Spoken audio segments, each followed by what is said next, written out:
আজকে একটু বাহিরে বের হয়েছিলাম বাচ্চাদের স্কুলে দেওয়ার উদ্দেশ্যে।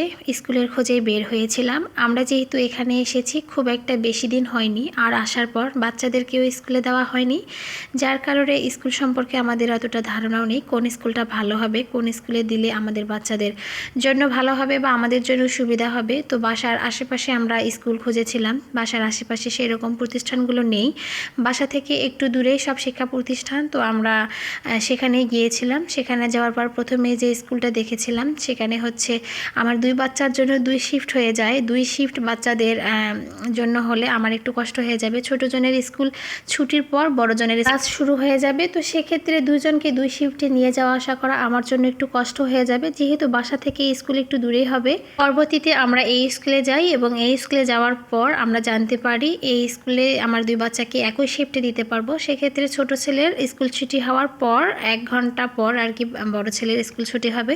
তো 1 ঘন্টা কোনো সমস্যা হবে না, 1 ঘন্টা বসে থাকা যাবে। আপাতত আমরা সিদ্ধান্ত নিয়েছি এখানেই ভর্তি করার। এখনও ভর্তি করাইনি, যেহেতু বড় ছেলে এখনও বাড়িতে, ও ইনশাল্লাহ কয়েকদিনের মধ্যে আসবে, তারপর আমরা একসাথে দুজনকে ভর্তি করাবো। তো সবাই দোয়া রাখবেন আমার ছেলেদের জন্য, আল্লাহ যেন সব কিছু ঠিকঠাক রাখে।